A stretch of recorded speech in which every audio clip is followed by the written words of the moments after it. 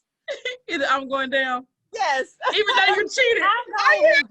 Say do do do do. That's all you had to do. Well, That's ladies and gentlemen, something to do, man. that is how you play Singadoo. You can get it at singadoo.com if you're interested. Yeah, I'm gonna get that. I'm gonna get that. Next time you get me on your show, I'll be like, girl, I got this. Oh, Lord. Well, please tell them again how to find you on social media and soon podcast, because I know that's coming next. So let them know how to follow you again.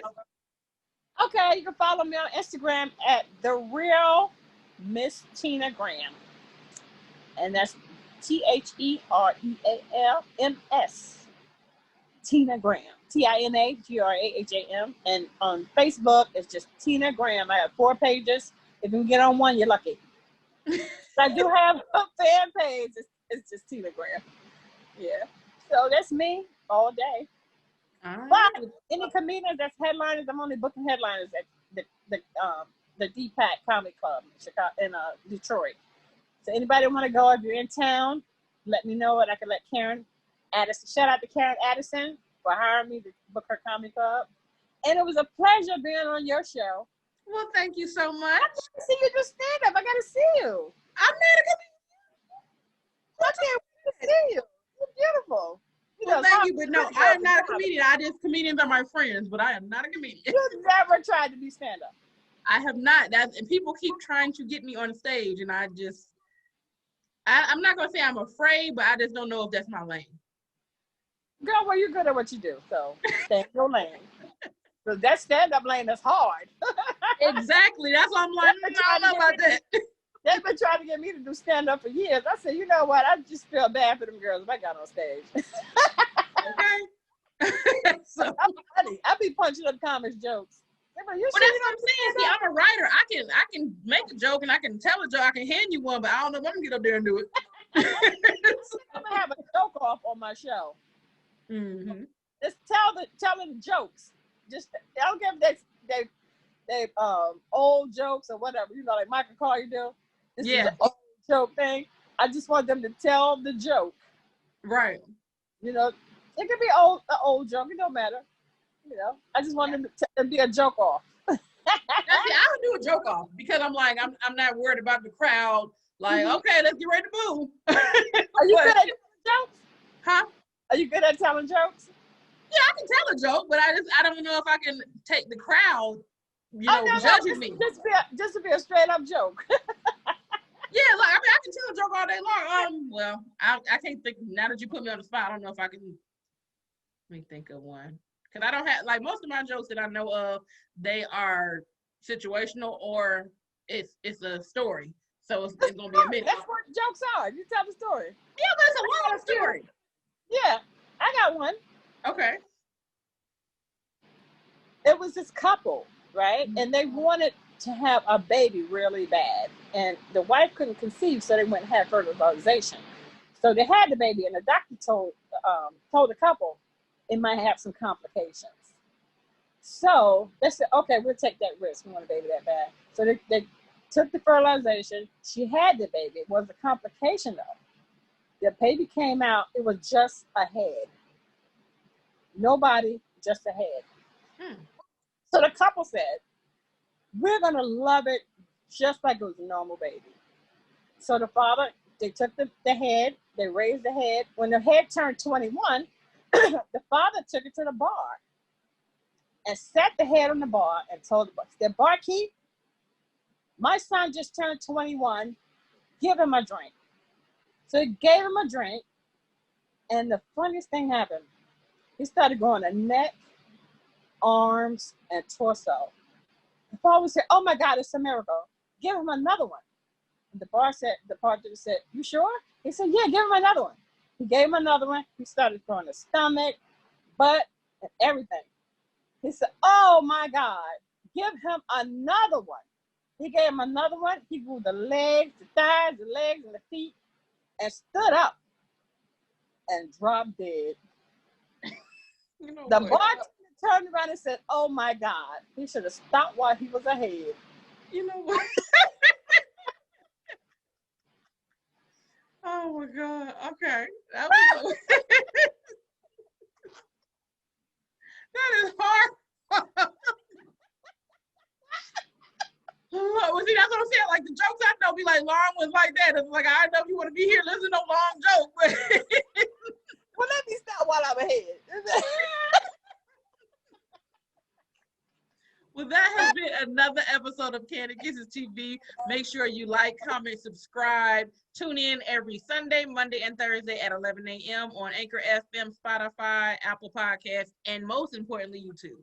And we will see you next time. Thanks for having me. Kandid Kisses TV is sponsored by Singadu and Kissable Lips Cosmetics. Subscribe, like, and comment. Tune in every Sunday, Monday, and Thursday.